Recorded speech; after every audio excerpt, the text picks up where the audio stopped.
Now available in paperback, John Haynes at Death's Door. The man who rules the world takes on the Greek god of death in this action-packed John Haynes series adventure. Pick up your copy of John Haynes at Death's Door at Amazon.com and other online booksellers everywhere. I have a critical question to ask. Does a black creator have to be a black bootlick in order to get success in the world of comic books, science fiction, and fantasy? Does a black creator have to be a black bootlick in order to get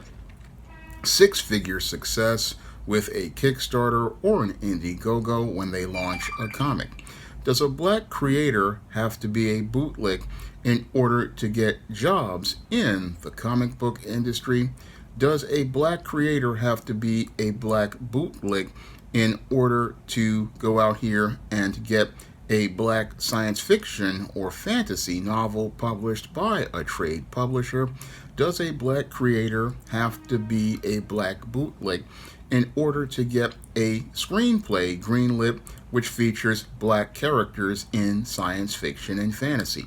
The reason why I ask these critical questions is because when I take a critical examination of the world of comic books, science fiction, and fantasy, I have to wonder, does a creator have to go out here and compromise their values as related to being black in order to get success in the comic, science fiction, and fantasy marketplace? Now, the reason why I'm asking these questions is because I got a comment on my video about Kanye West where somebody wanted to go and say that I was jealous of YouTuber Young Rippa 59 and all of the success he got on his ISOM crowdfunding campaign. Now, I am not jealous of your Young Rippa 59 at all. In fact, he can have all the success that he wants, but the whole thing is,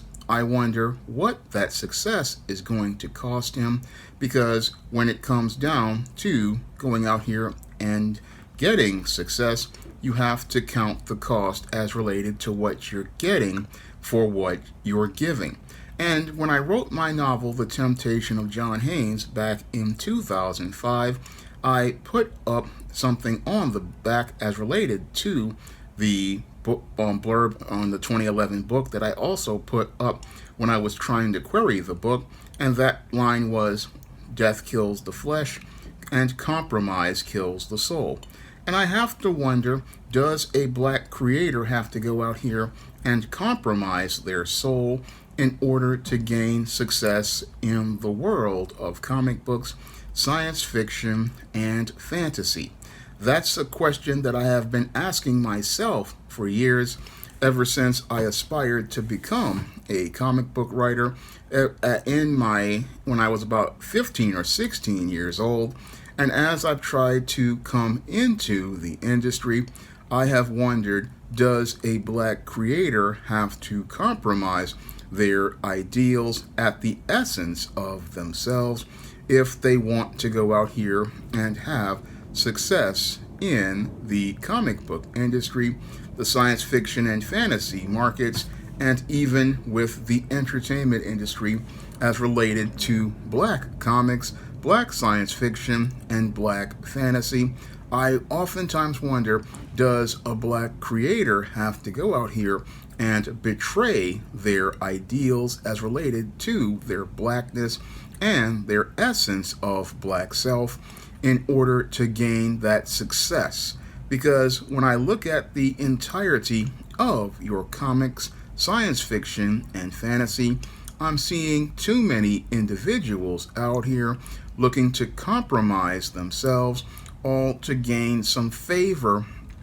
with those as related to the comic book industry and the sci-fi and fantasy world. And that's a price that's too high for me to pay as I see it, because my intangibles of manhood and my intangibles as related to my blackness, these are things that I will not compromise in order to gain so-called success in the comic book, science fiction, and fantasy world. And the reason why I don't I refuse to compromise those things is because these are part of my intangibles of manhood. These are parts of my core values as a black man and a black creator. And I refuse to go out here and make compromises like I see many that are out here who are comic creators or sci-fi and fantasy creators, or even casual black comic and sci-fi fans.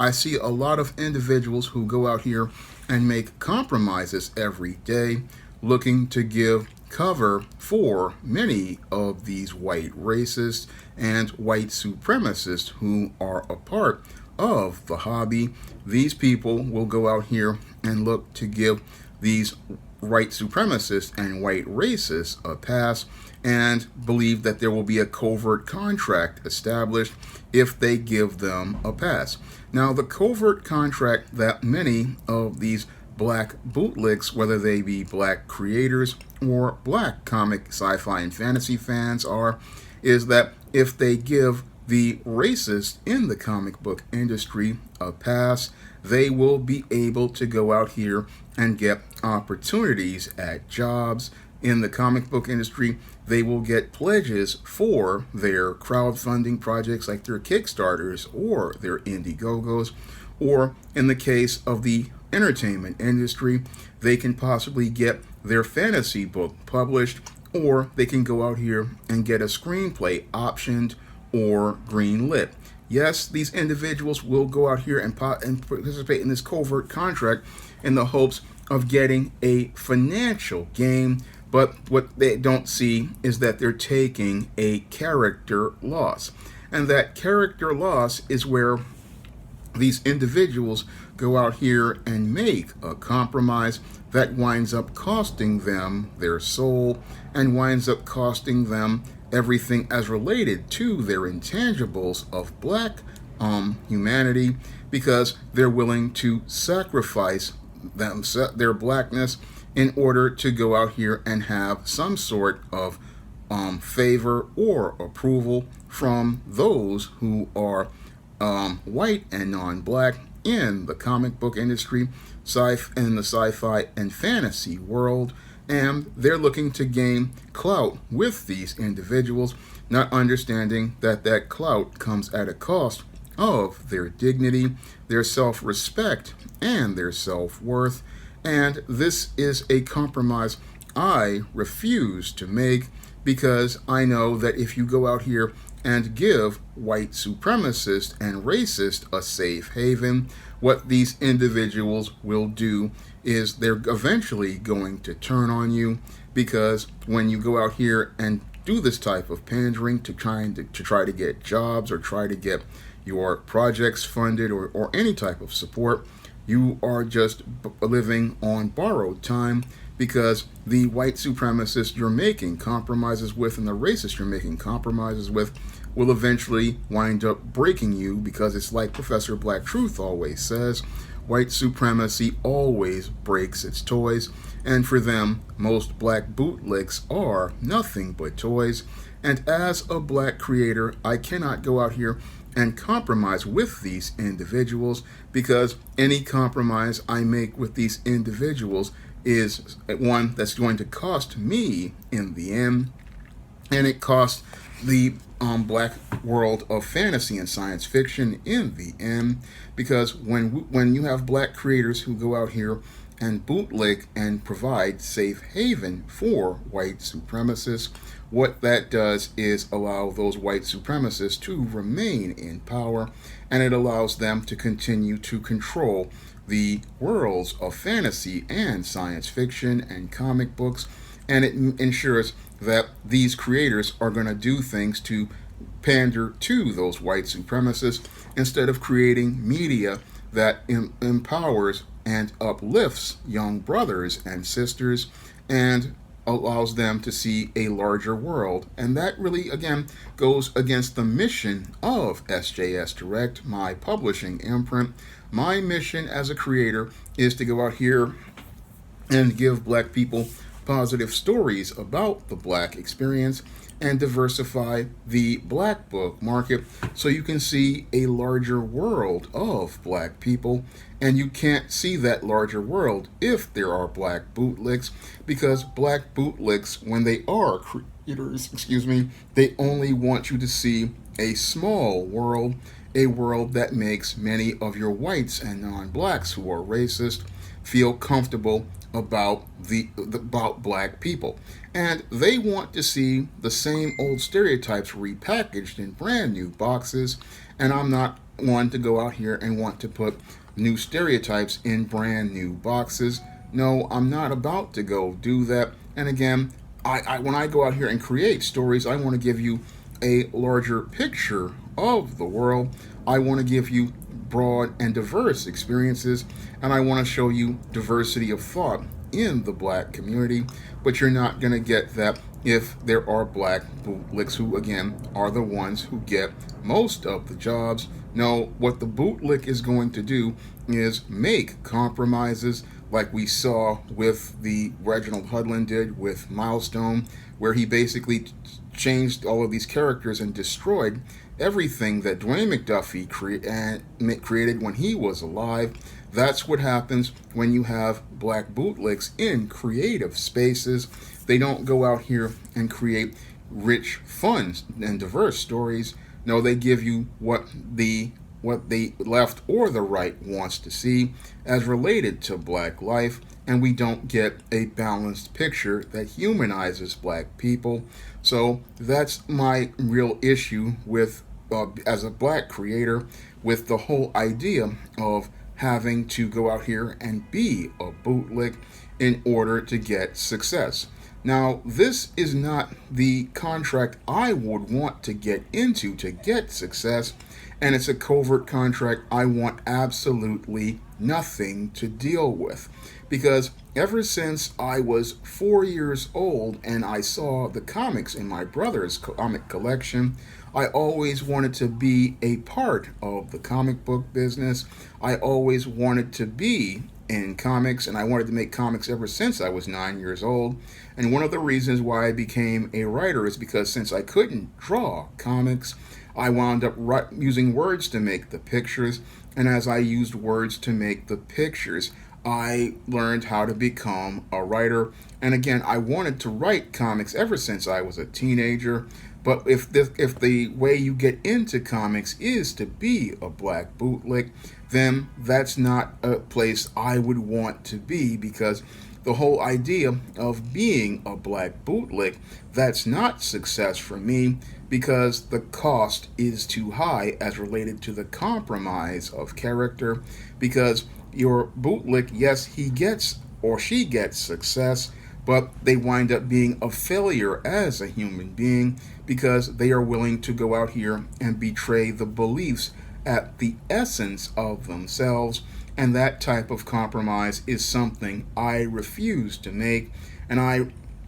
always believe that if you are somebody of character like a superhero, you're going to stand on the ideals of your core values. Now, I have been calling out a lot of the things going on as related to racism in the comic book, sci-fi, and fantasy world for years. I have been calling out this racism way back since about 2010 or 2011, when I had my Sean James Black Freelance Writer blog up, and I called it out because I want to improve the quality of life for black creators in the comic book industry, the sci-fi and fantasy markets, because I want us to be able to see that richer picture of the black experience, and I wanted us to have opportunities for black creators out here, because a lot of the times we don't get those opportunities for new black creators like myself, because we've got black bootlicks behind the scenes, and the black bootlicks behind the scenes because they want to gain favor with white supremacists and those racists out here. They're willing to go out here and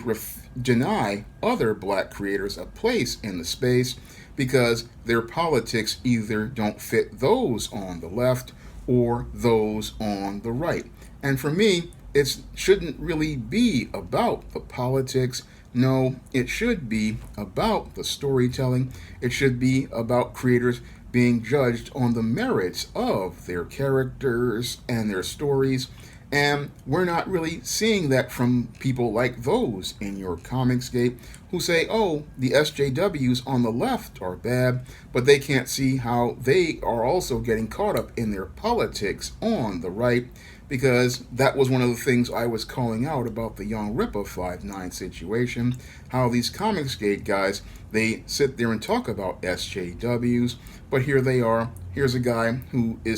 was in a picture with Kyle Rittenhouse, yet this looks like the only reason why they're out here with him, when there are other black creators like myself who can do good work based on the merits of that work, but we don't see any of those people looking to support other independent black creators unless they fit the covert contract, or they want to get into the covert contract where there's a lot of bootlicking going on. And again, this is what it looks like to me for a black creator, that the only way in is to go out here and be a black bootlick. And again, that's a price too high for me to pay, because if you're talking about being a creator on the merits, I mean, I have the record as related to merit. I've published over 80 titles on the SJS Direct imprint in fiction and nonfiction. I have run a blog for over a decade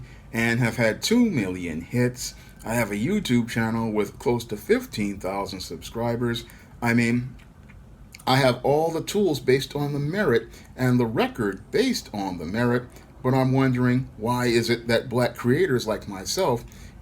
nobody at Marvel ever wanted to contact me, nobody at DC or any of these companies wanted to contact me. I mean, I'm sitting here again wondering, if you've got all of this, where are these people? Because that's why I'm saying, why is it seem like that you have to be a black bootlick in order to gain some opportunities in the comic book, science fiction, and fantasy business? Because it seems like it's all about the politics going on. And again, if you call out their racism, it seems like some have a problem with this. And they'll sit there and say, oh, you're jealous of somebody else's success. No, I'm not jealous of somebody's success, because as a follower and believer in the Most High, I know He can provide me with opportunities that I can't find for myself. So I'm not jealous of somebody's success, but as a black man,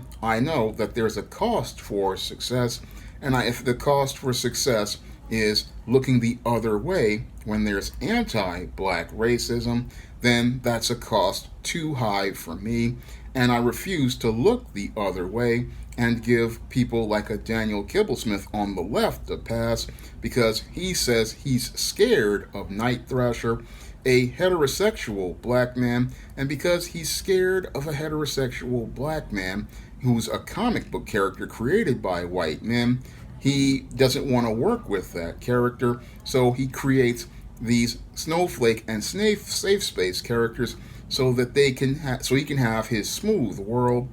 I mean, if that's what's going on the left, along with the passive aggressive racism, where they passively race swap characters and aggressively deny black creators an opportunity to work in the industry on the left, then that's a problem. Again, I refuse to give a side and a look the other way on. And on the right, if you have a guy like a Young Ripper 5'9" being used as a safe haven for white racists, that's something I cannot go out here and have any sort of conscience to give a look the other way on, because I know in both cases this is not helping the black science fiction and fantasy world and the comic book world be a place where black readers can escape. No, it's hard for a black child to go out here and escape in a world when you have bootlicks looking to go out here and give safe haven for racist content,